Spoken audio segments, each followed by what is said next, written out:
గురూజీ 72 గంటల్లోనే ఫోన్లోని అద్భుతమైన జ్యోతిష్య పరిష్కారం చూపిస్తారు.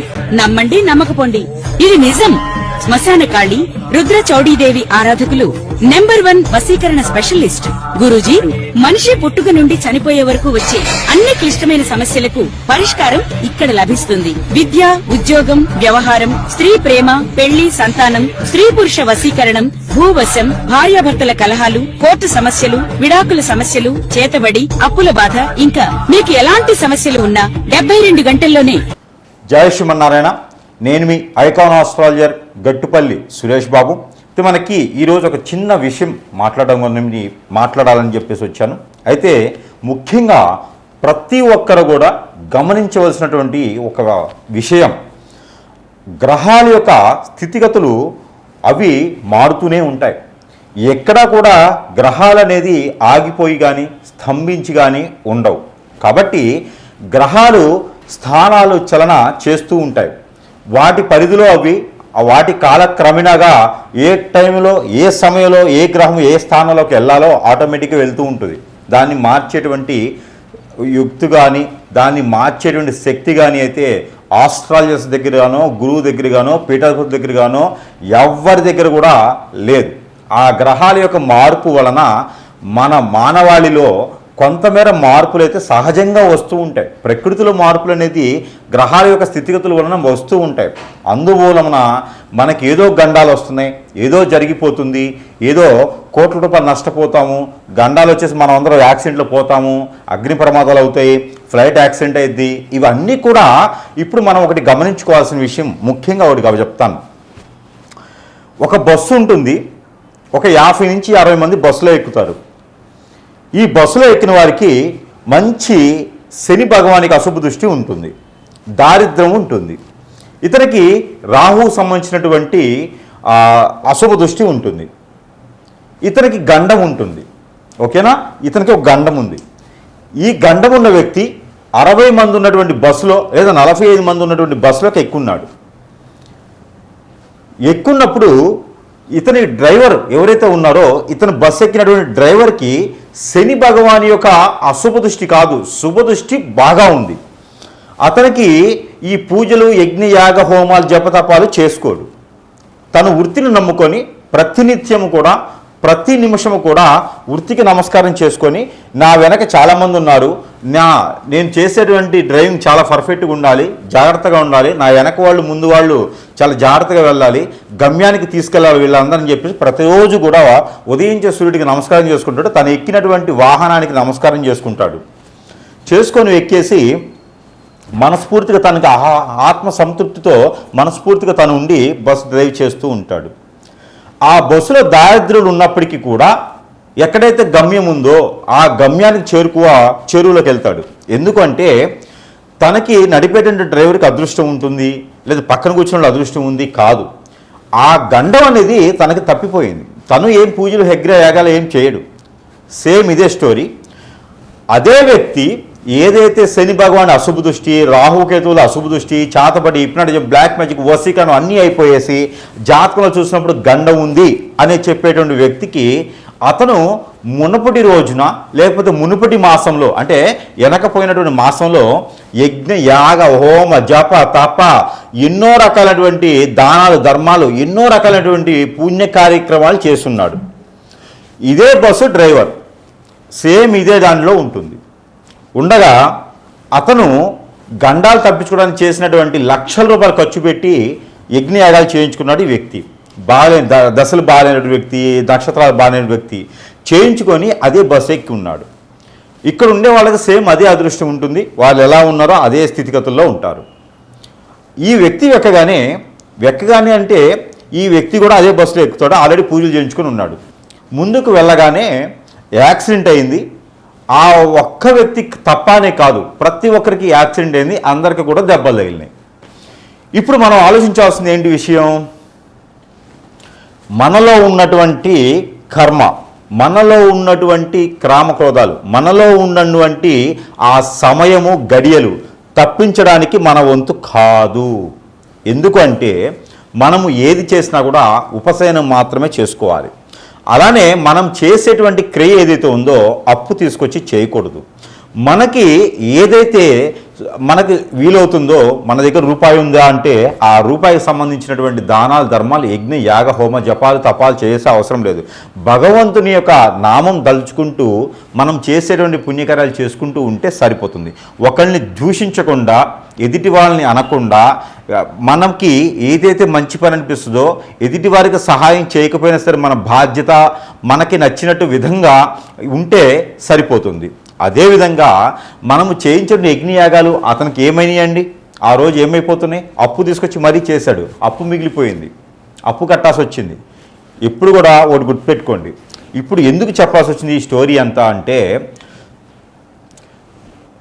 గుర్రం గుడ్డిదైనా దాన తప్పదు అన్నట్టుగా ఇక్కడ ఏమవుతుందంటే, మన యొక్క ఏదైతే గ్రహాల యొక్క స్థితిగతులు మనిషిని భయభ్రాంతుల్ని చెయ్యవు, మనిషిని ఇబ్బంది పెట్టవు. ఎటువంటి పరిస్థితుల్లో, ఎటువంటి సంఘటనలో, ఎటువంటి సిచ్యువేషన్లో, ఎటువంటి పొజిషన్లో అయినా సరే అన్ని గ్రహాల కూటమిగా ఏర్పడి ఒక స్థానంలో ఉన్నప్పటికీ కూడా మనుషుల యొక్క స్థితిగతులు కొంతమేర అటు ఇటు అవుతామో, కానీ మనుషుల జీవితాలు నాశనం అవ్వవు, పటాపంచులు చెయ్యవు, జీవితాలు బొగ్గుపాలు చెయ్యవు, సూసైడ్ చేసుకునే పరిస్థితికి వెళ్ళవు, మరీ భూగ్గా నువ్వు ఆ పాతాళలోకానికి వెళ్ళేలా చెయ్యవు ఏ గ్రహం కూడా మిమ్మల్ని. ప్రతి ఒక్కరు దీన్ని గమనించుకోండి. మీ యొక్క ఏదైతే మంచితనమో, ప్రజల యొక్క ఏదైతే అవసరమో, ప్రజల యొక్క భయాన్ని ఏదైతే ఉందో దాన్ని క్యాష్ చేసుకుంటున్నారు చాలామంది గురువులు. ఇది కూడా గుర్తుపెట్టుకోండి చాలామంది కూడా. ఇక్కడ మనం చూసుకున్నట్టయితే మార్చి 14వ తారీఖు మారినటువంటి రవి భగవానుడిని మీ తరమో, నా తరమో, లేకపోతే ఇంకొకరి తరమో, మా పాత తరమో, మా ముంతాత తరమో అయితే కాదు మార్చడానికి. ప్రపంచం మొదలవక నుంచి ఉన్నది సూర్యచంద్రులు, గ్రహాల యొక్క స్థితిగతులు. అవి మార్చేదానికి, వాటి యొక్క స్థితిగతులను మార్చేదానికి మన తరం కాదు, మీ తరం కాదు. కాబట్టి ఇక్కడ ఏ ఒక గురువుకి తరం కాదు. కాబట్టి గ్రహాల స్థితిగతులు మారినప్పుడు మనము నవగ్రహాల మండపానికి వెళ్ళేసి అభిషేక అర్చనలు చేయించుకుంటే సరిపోతుంది. నవధాన్యాలు తీసుకుని వెళ్ళి నవగ్రహాల మండపంలో వేస్తే సరిపోతుంది. శివాలయంలో అభిషేకం చేసుకుంటే సరిపోతుంది. ఎన్నో రకాలైనటువంటి ఆలయాలు ఉన్నాయి మనకి, ఎన్నో రకాల ప్రసిద్ధి చెందినటువంటి దేవస్థానాలు ఉన్నాయి. ఆ దేవస్థానంలో, ఆలయంలో దేవుడు అనేది వాటి ఒకడు ఉన్నారు. కాబట్టి ఆ దేవునికి చేసేటువంటి పూజలు కావచ్చు, అమ్మవారి చేసేటువంటి కుంకుమచ్చలు కావచ్చు, స్వామివారికి నిర్వర్తించేటు నోములు ఉంటాయి, యజ్ఞాలు ఉంటాయి, యాగాలు ఉంటాయి, ఇవన్నీ ఉంటాయి. కానీ మన మనసుకి ఏదైతే చేయాలనిపిస్తుందో అది చేయండి. అంతేగాని ఎవడో చెప్పినాడని చెప్పి భయభ్రాంతులు వేసి మీరు చేస్తారంటే మాత్రము ఖచ్చితంగా ఇబ్బంది పడి ఆ గురువులకి మీరు హిప్నాటిజం అయిపోతారు, లక్షల రూపాయలు నష్టపోతారు. మీరు ఆల్రెడీ వ్యాపారంలోనో, జాబులో లేకనో ఏదో సమస్యలతో కొట్టుమిట్లాడుతూ ఉంటే మళ్ళీ లక్షల రూపాయలు పెట్టి పూజలు చేస్తూ ఉంటే ఎట్లయితుంది? ఒకడు వస్తాడు కిరీటం పెట్టుకొని 11 ఉంగరాలు పెట్టేసి నడుముకి బెల్ట్ కూడా అది వడ్రానం పెట్టుకొని వస్తాడు. వచ్చేసి నా దగ్గర స్టోన్లు తీసుకోండి మీకు అష్టైశ్వర్య ప్రాప్తి కలుగుద్ది అంటాడు. నేను 10 లక్షలు ఇస్తా, నెల రోజులు కాదు సంవత్సరం వెయిట్ చేస్తా, నన్ను చేయమని చెప్పండి. ఇలాంటివన్నీ బోగర్స్ మాటలు విని ఇబ్బంది పడకండి. మీరిచ్చే డబ్బులతో వాళ్ళు బాగుపడతారు తప్పితే మీరు బాగుపడేదానికి కానీ, మీరు ముందుకెళ్ళేదానికి కానీ లేదు. స్వచ్ఛందంగా, ఇష్టంగా, అందులో దేవుని మీద ప్రేమతో చేసేటువంటి గురువు లేరు. ఖచ్చితంగా మీరు అందరూ గుర్తుపెట్టుకోవాల్సిన విషయం ఏంటంటే, మిమ్మల్ని అందరినీ గురువులనే పేరుతో మోసం చేస్తున్నారు, వేషధారణతో మోసం చేస్తున్నారు. ఇకపోతే మీరే గమనించుకోవాలి, ఇది మంచి గురువు ఎవరా, చెడ్డ గురువు ఎవరా, ఇన్ని లక్షల రూపాయలు ఈ పూజకి హోమానికి అవుతున్నాయా, దీని తర్వాత తాత్పర్యంలో మనకి పని అవుతుందా లేదా, ఇవన్నీ కూడా గ్రహించుకోండి, గమనించుకోండి. మీ దగ్గర తీసుకున్నటువంటి డబ్బులతోనే గురువులు వారు చేసేటువంటి పని ఏమిటంటే కనుక మిమ్మల్ని హిప్నటైజ్ చేసి వారి చుట్టూ తిప్పుకుంటున్నారు. ఇవన్నీ గమనించుకోండి. మరొకటి, ఇక మార్చి 14వ తారీఖు మారినటువంటి రవి భగవానుడు, ఈ రవి భగవానుడు కుంభరాశి నుంచి మీనరాశికి వచ్చాడు. ఓకే, ఏమిటంటే అయితే మీనరాశి నుంచి ఏప్రిల్ 14వ తారీఖు మేషరాశిలోకి వస్తాడు. ఏంటి అయితే దీనివలన యజ్ఞాలు చేయాలి, హోమాలు చేయాలి, మీకు గండాలు ఉన్నాయి, ప్రాణభయం ఉంది. ఎవడు చెప్పాడు? ఏది పంపించమని చెప్పండి, ఎంతమందిని పంపిస్తారో. ఇవన్నీ కూడా బోగర్స్. మన జాతకంలో ప్రతి ఒక్కరికి శని బలం అనేది ఖచ్చితంగా ఉంటుంది. ఆ శని బలం పెంచడానికి ఎవరి తరం కాదు, తగ్గించడానికి ఎవరి తరం కాదు. గ్రహాల యొక్క స్థితిగతులు మారుతూ ఉంటాయి. అవి మారినప్పుడు శనీశ్వరుడి దగ్గరికి వెళ్ళేసి తైలాభిషేకం చేసుకోండి, సరిపోతుంది. అంతేగానక ఏదైనా మీరు దానం చేసేయండి, సరిపోతుంది. 10 మందికి అన్నం పెట్టండి, సరిపోతుంది. పేదవాళ్ళకి, పేద విద్యార్థులకి, వికలాంగులకి, అంగవైకల్యులకి, అలానే వృద్ధులకి ఎంతోమందికి ఉన్నారు. వారికి మంచి చేయండి. ఆరోగ్యం బాగాలేక ఎంతోమంది ఆన్లైన్లో డబ్బులు లేక ఉండిపోయి ఉన్నారు, మరణించే వాళ్ళు ఉన్నారు. వారికి దానం చేయండి, అన్నదానం చేయండి, వస్త్రదానం చేయండి, అలానే మీరు ప్రాణదానం చేయండి, విద్య దానం చేయండి. అంతేగాని బోగర్స్ మాటలు చెప్పేటువంటి గురువుల్ని ఎప్పుడు కూడా మీరు నమ్మకండి. గురువుకి కాలికి నమస్కారం చేయకండి, గురువుకి పాదసేవ చేయకండి, గురువుకి పాదాలకు అభిషేకాలు చేయకండి. అది పాపం మనం కూడా చుట్టుకున్నటువంటిది. వాళ్ళు చేసేటువంటి ప్రతి కర్మకి, వారు చేసేటువంటి ప్రతి కర్మైనటువంటి విషయాలకి మనం పాపాలు కట్టుకోవాల్సి వస్తుంది. కాబట్టి మీరు అందరూ కూడా గురువుని ఇష్టపడండి, గురువు దగ్గరికి వెళ్ళండి. అంతేగానక మీకు ఇష్టం ఉంటే వెళ్ళండి, కానీ గురువులకి ఏ మాత్రం సేవ చేసినా కూడా ఆ పాపాలు, ఆ కర్మలు మనం చుట్టుకోవాల్సి వస్తుంది. దయచేసి అలాంటి చేయకండి. ఇకపోతే మార్చి 14వ తారీఖు మారినటువంటి రవి భగవానుడు, దానివలన ఏదో శని భగవానుడు అష్టదిబ్బందన అయిపోయినాడు, కదలకుండా అయిపోయినాడు అంటే ముందు నువ్వు బతకరు అయ్యా. అష్టదిబ్బందులు అయ్యి కదలకుండా అయ్యి తాళచలనం లేకుండా పోతే ముందు నువ్వు బతకాలి కదా. అసలు నీ బాడీలో శని ఉందో చూసుకో, అసలు నీ ఆయుష్ ఎక్కడి వరకు ఉందో చూసుకోలేదయ్యా. ముందు ఏ గురువుకైనా చెప్తున్నానో వార్నింగ్ ఇస్తున్నాను, ఇది జాగ్రత్తగా లేకపోతే మాత్రం ఖచ్చితంగా మిమ్మల్ని అందరూ మాత్రం ఏకి పారేయడానికి కాదు, రోడ్డు మేము పెట్టి ఉరి వేయడానికి కూడా సిద్ధంగా ఉంటాను నేను. ప్రతి ఒక్క గురువు కూడా వార్నింగ్ పెట్టుకోవాలి ఇది. తర్వాత ఇంకొక విషయం ఏంటంటే కనుక శని భగవానుడు ఏమవుతుందయ్యా, ఏదో చెప్తున్నారు, శని భగవానుడికి ఏమవుతుంది, ప్రాబ్లం ఏంది, ఈ సమస్య ఏమవుతుంది, మీకేమవుతుంది? శని భగవాన్ని మోసుకొచ్చి తీసుకొచ్చేమన్నా మళ్ళీ ఇంకో రాశి తీసుకొస్తారా? లేనప్పుడు ఎందుకయ్యా మీకు ఇవన్నీను? మీరు సంపాదించడానికి వేసేటువంటి వేషాలు ఇవన్నీను. నడుముకు వడ్డాలు పెట్టుకొని, ఎంట్రుకల తాళ్ళు కట్టుకొని, త్రిశూలం పెట్టుకొని శివుళ్ళు అవ్వరు, ఓకేనా? తలపాగా పెట్టుకోగానే లేదా తలకి ముడేసుకోగానే మీరు సాధువులు అవ్వరు. కాబట్టి మీరు చేసే అన్నీ తెలుసు. ప్రతి ఒక్కరు మాత్రం చెంటాడేస్తాను, సమస్య లేదు అందులోను. ప్రజలకి మోసం జరిగితే మాత్రం ఒప్పుకునే ప్రసక్తి లేదు అందులోను. మరొక విషయం ప్రజలు గుర్తుపెట్టుకోండి, ఇలాంటి బోగస మాటలు విని హోమాలు, యజ్ఞాలు, యాగాలని చెప్పి వెళ్ళి డబ్బులు పాడు చేస్తున్నట్టు మాత్రము మిమ్మల్ని కాపాడే నాదుడు ఎవ్వడూ లేడు. శివుడి దగ్గరికి కాదు, మళ్ళీ ఆ శివుడి దగ్గరికే వెళ్ళాలి మీరు ప్రార్థన చేసుకుంటూ. మనకి శక్తిపీఠాలు, అలానే మనకి అష్టదిశ శక్తిపీఠాలు, అలానే మనకి ఎన్నో రకాలైనటువంటి దేవాలయాలు ఉన్నాయి. వాటన్నిటి దగ్గరికి వెళ్ళి పూజలు చేసుకోండి. ఆల్రెడీ నిర్మించిన దేవాలయాలు ఉన్నాయి, మన పెద్దలు నిర్మించిన దేవాలయాలు ఉన్నాయి, వాటన్నిటి దగ్గర పూజలు చేసుకోండి, సరిపోద్ది. కానీ ఎవడో వస్తాడు దానికి దశమహావిద్యలు అని చెప్పేసి మందు మాంసం పెడతా అంటాడు, దరిద్రం ఉండకూడదు వాడు. మనుషాలు అది ఇంకేమన్నా, వీళ్ళని గురువులుగా చెప్పుకోవాలి మనము, వీళ్ళని పూజించడం మళ్ళీ నేను మాట్లాడాల్సి వస్తుంది ప్రజలకు. మళ్ళీను అందరూ కూడా చాలా జాగ్రత్తగా ఉండండి. ఇకపోతే 14వ తారీఖు మార్చి మాసంలో మారినటువంటి రవి భగవానుడు వల్ల శని భగవానుడికి వచ్చిన నష్టం లేదు, మనకి ప్రాణభయాలు లేవు. ఆ శని వల్ల మనకేదో అయిపోతుంది అని కాదు. ఇలాంటి దరిద్రం ఉండా కొడుకులు చెప్పుకునే గురువులు చేసేటువంటి పనికి, లేదంటే మన మీద వ్యసనంతో, రందితో, కుళ్ళుతో, కుతంత్రంతో మనం ఎదుగుతున్నామని ఇష్టం లేకుండా చేసేటువంటి హిప్నాటిజం, బ్లాక్ మ్యాజిక్, వశీకరణ, బాగల్ముఖి, భానుమతి, యక్షిణి విద్యలు ఉంటాయి. ఇవి శని భగవానుడితో, రవి భగవానుడితో, లేకపోతే శుక్రుడితో, బుధుడితో, గురువుతో సంబంధం లేదు. దరిద్రముండా కొడుకులే చేస్తారు, అలాంటి వారు చేపిస్తారు.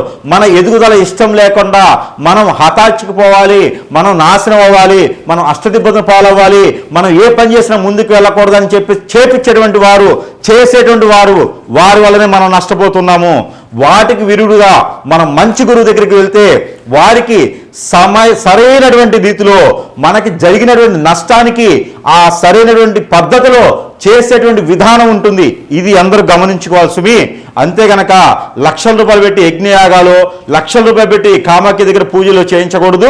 ఏదైనా ప్రేమపూర్తిగా వెళ్ళి చేయించుకోండి. అంతే గనక ఏదో గురువు చెప్పాడని హోమాలు చేయించడం కానీ, యజ్ఞాలు చేయించడం చేయకండి. దానివల్ల మీకు సరిగా చేసే నాదుడు లేడు. దానివల్ల చెప్తా ఉన్నాను, హోమాలకి నేను వ్యతిరేకని కాదు, కానీ సరిగా చేసే నాదుడు లేడు. కాబట్టి ఎవరు సరైన గురువు, ఎవరిని ఎంచుకోవాలి అని చెప్పేసి ఖచ్చితంగా మీరు దాన్ని చూసుకోండి. ప్రతి గురువు ఇప్పుడు ఏం చేస్తున్నాడు ఈ రోజుల్లో గమనించుకుంటూ ఉండండి. ఇంకా చాలా ఉన్నాయి వెనక, అవన్నీ కూడా ఒకటోటిగా వస్తాయి బయటికి. ఎవడెవడు ఎక్కడ చేస్తాడో తెలుస్తుంది, అన్నీ కూడా బయటికి వస్తాయి. కాబట్టి ప్రజలు అప్రమత్తంగా ఉండండి, జాగ్రత్తగా ఉండండి. ఈ తాలిబాన్స్ కన్నా కూడా చాప కింద నీళ్ళ తయారయ్యారు గురువులు. డ్రగ్స్ కన్నా కూడా ఘోరంగా తయారయ్యారు వారు హిప్నటిజం. కాబట్టి ప్రజలు అప్రమత్తంగా ఉండండి. ఇక్కడ కుంభరాశిలో ఉండేటప్పటి గ్రహాలు కావచ్చు, రాహుతో ఉన్నటువంటి బుధుడు కావచ్చు, చంద్రుడు కావచ్చు, ఎవరున్నవాడు మీకు ఒరిగే నష్టం లేదు, పోయే నష్టం లేదు. గ్రహాల వల్ల మీకు ఎప్పుడు కూడా ఏ ప్రాణ నష్టం కానీ, ఆస్తి నష్టం కానీ, ఇంకో నష్టం కానీ, భార్య భర్త మధ్య దూరం కానీ, పిల్లల పెద్ద మధ్య దూరం కానీ, జాబ్ రాకపోవడం కానీ, ఇంకో సమస్య కానీ గ్రహాల యొక్క స్థితిగతుల వల్ల మీకు రావు రావు రావు. కాబట్టి మీరు అప్రమత్తంగా ఉండండి. గురువుల దగ్గర చాలా జాగ్రత్తగా ఉండండి. మీరు చేసేటువంటి ప్రతి క్రియ కూడా డబ్బులు పెట్టేసి లక్షల రూపాయలు వదిలించుకుని చేయకండి. ఆలయాలకు వెళ్ళండి, దేవస్థానానికి వెళ్ళండి, ప్రతినిత్యం దేవునికి కాపాడుకునేలా పూజించుకోండి, మీరు నమస్కారం చేసుకోండి, అర్చన అభిషేకాలు లాంటివి చేసుకోండి. ఇంకా కూడా కావాలి అంటే కూడా జపం చేసుకోండి. మీకు మీరుగా దేవస్థానంలోకి వెళ్ళి అమ్మవారికి, స్వామివారికి సమర్పించుకోండి ఏదైనా సరే. అలానే నవగ్రహాల చుట్టూ తిరగతండి. మీకు ఏ గ్రహ దోషం ఉన్నా పోతుంది, పటాపంచలైపోతుంది. అంతేగాని ఎక్కడో యజ్ఞాలు చేయించుకుంటే లక్షల రూపాయలు పెట్టి పోదు, కాదు, చేయదు. ప్రతి ఒక్కరు కూడా అప్రమత్తంగా అయితే ఉండాలని మనస్ఫూర్తిగా ఈరోజు మీకు తెలియజేస్తున్నాను. దీన్ని కూడా తప్పు పట్టారంటే మాత్రం మీకన్నా దరిద్రులు ఇంకెవరు లేరని అర్థం. ఇది జై శ్రీమన్నారాయణ. నేను మీ ఐకాన్ ఆస్ట్రాలజర్ గట్టుపల్లి సురేష్ బాబు. మనకి సింహరాశి, సింహరాశి వారికి శని భగవాన్ అశుభ దృష్టి ఉంది, కేతు భగవాన్ అశుభ దృష్టి ఉంది, అలానే గురు భగవాన్ అశుభ దృష్టి ఉంది.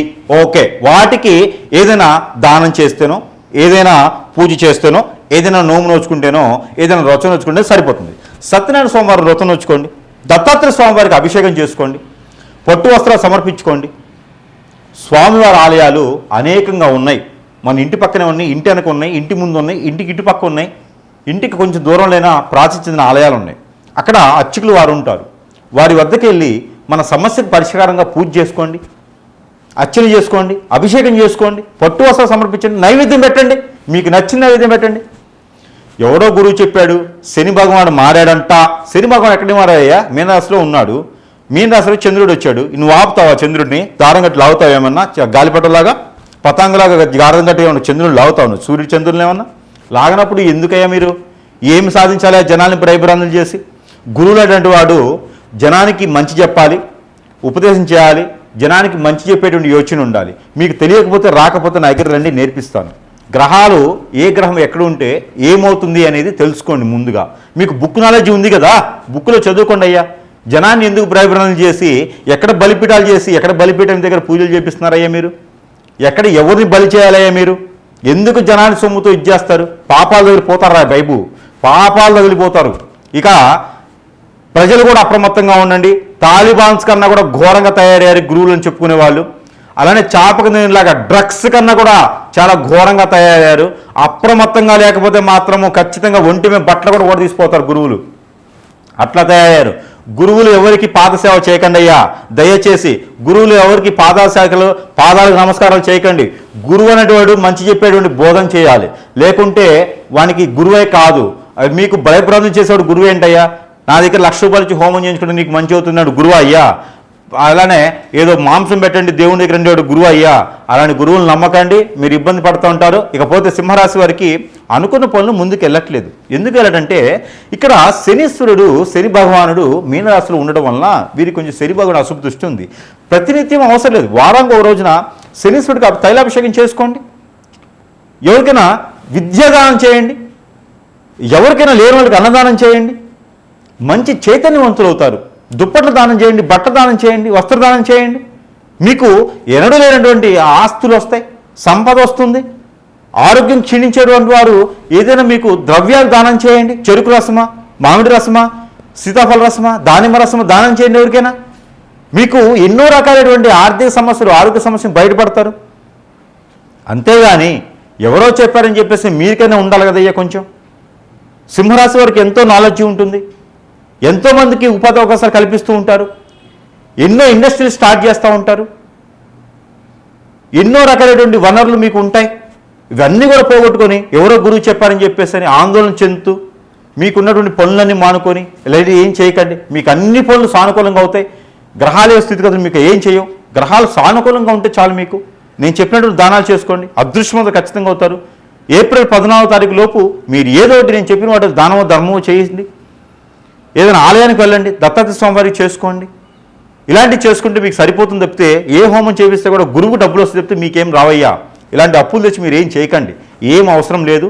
ఆవుకి గోధుమ రొట్టెలు తినిపియండి. మీరు ఎంతైతే వెయిట్ ఉంటారో 50 కిలోలు ఉంటారో 80 కిలోలు ఉంటారో దశమ భాగం మీకు దోసకాయలు, బెండకాయలు, దొండకాయలు, తోటకూర తీసుకొని ఆవులకి ఇవ్వండి. మీకు ఏ శని కాదు, శని వాళ్ళ నాన్న కూడా మీకు పట్టడు. ఇవి చేసుకొని అదృష్టవంతులు అవ్వండి ఈ మాసం మొత్తం కూడా.